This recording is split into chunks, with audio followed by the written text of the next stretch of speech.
Selamat datang kembali di channel Robinstad. Kali ini kita akan membahas tentang regresi beta dengan menggunakan software R. Sebelum lanjut, para sahabat dapat like, komen, dan subscribe untuk mendapatkan video-video menarik lainnya. Nah, regresi beta ini adalah regresi yang unik di mana kita memiliki data variabel dependennya berupa data numerik, data kontinu, hanya saja nilainya 0 sampai 1. Jadi nilainya cuma 0 sampai 1, di mana sering sekali digunakan untuk data-data yang berupa rasio, berupa persentase yang dibuat dalam 0, gitu ya. Nilainya 0, sampai 1. Misalkan contohnya adalah Gini ratio. Kemudian misalkan untuk data-data kesehatan sering sekali dia nilainya hanya bersekitar 0 sampai 1. Nah, kenapa digunakan regresi beta ini? Karena pada umumnya ketika nilainya cuma 0 sampai 1, ketika kita menggunakan data model regresi WLS biasa atau metode Gaussian biasa, dia akan cenderung tidak memenuhi asumsi. Yang pertama adalah asumsi di normalitas. Kalaupun terpenuhi dengan transformasi, biasanya tidak terpenuhi adalah di heterokedastis. Kenapa? Karena variansnya itu akan cenderung dia tidak heterokedastis karena nilainya cuma terpotong dari 0 sampai 1. Nah, sebagai contoh kita akan langsung saja datanya. Bagaimana meran datanya? Kita coba ambil data dari latihan ya yang sudah saya buat, nanti akan ada di deskripsi dari videonya ya. Kita lihat di sini data tentang regresi beta ya. Oke, kita lihat datanya dulu.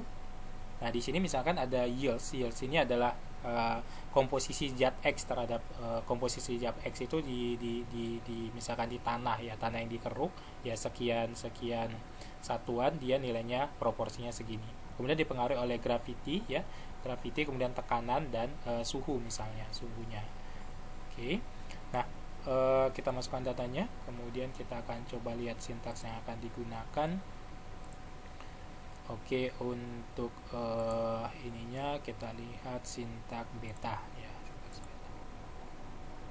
Nah, ini beberapa library yang digunakan adalah library betarec ya, betarec. Kemudian datanya kita singkat, tadi nama filenya adalah beta, kita singkat jadi data saja.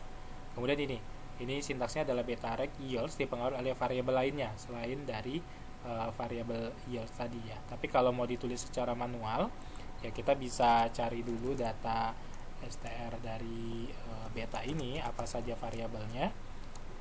Nah, kalau kita misalkan mau lebih manual lagi ya, berarti ini years nanti dipengaruhi oleh gravity, dipengaruhi oleh freezer, dipengaruhi oleh temp 10 dan temp. Kalau mau diketik berarti nulisnya gravity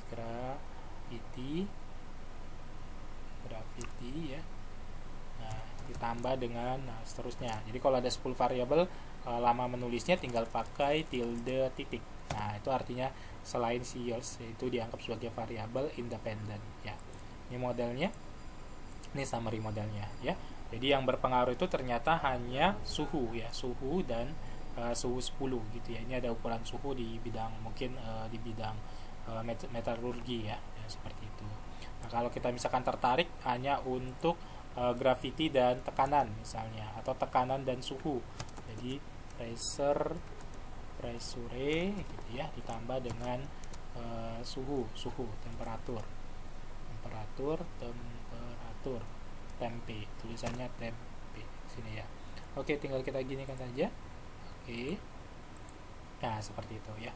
Ternyata kalau kita pakai dua-duanya berpengaruh. Nah, berpengaruh signifikan dan positif, artinya peningkatan freezer akan meningkatkan proporsi dari zat X tadi, peningkatan suhu juga akan meningkatkan. Jadi kita bisa coba-coba ya menggunakan dari variabel yang kita gunakan. R square-nya juga cukup besar ya, 89% gitu.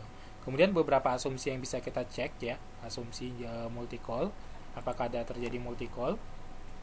Tidak terjadi multi-call ya, tidak bisa dilihat di sini. Kemudian R square-nya tidak bisa pakai sintaks ini karena kita belum menggunakan library-nya. Library yang di sini untuk menggunakan sintaks itu adalah library performance ya, performance. Nah, ini kita harus menggunakan library-nya dulu, dipanggil library-nya di dalam R itu selalu dipanggil dulu library-nya ya. Jadi kalau kita menggunakan ini, nah baru dia muncul. Nah, gitu ya. Jadi multi-call juga dia harus dipanggil library-nya dulu. Nah, kalau kita lihat di sini tidak terjadi multi-call karena VF-nya kurang dari 10 ya. Nah, ini semua ceknya bisa pengecekan lain ya.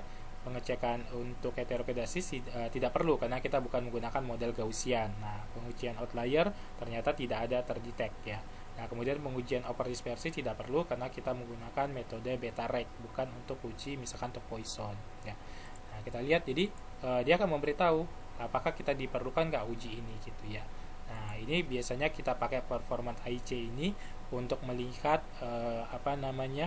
untuk melihat keakuratan mana modelnya. Jadi IC yang terkecil misalkan tadi pakai 3 variabel, 2 variabel.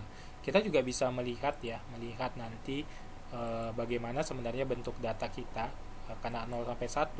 Nah, di sini dia sudah bisa menyatakan bahwa data kita itu bentuknya seperti apa ya. Dari sisi estimate squeeze-nya seperti ini, kurtosnya seperti ini. Nah, kecenderungan dekat datanya juga dari mana? Ini data observasi, dia cenderung di data di sini. Ya, data di sini itu data apa? Data beta yang terdekat gitu. Jadi kita bisa melihat datanya sebenarnya lebih cocok ke beta ketimbang nanti kalau mau dipaksakan menggunakan regresi OLS biasa atau regresi Gaussian, padahal datanya cuma dari 0 sampai 1 atau data proporsi. Jadi regresi beta itu lebih tepat digunakan ketika menggunakan data yang dia skalanya datanya 0 sampai 1 atau data proporsi atau data rate ya. Demikian untuk menggunakan regresi beta. Semoga video ini bermanfaat. Sampai ketemu di video-video berikutnya. Terima kasih.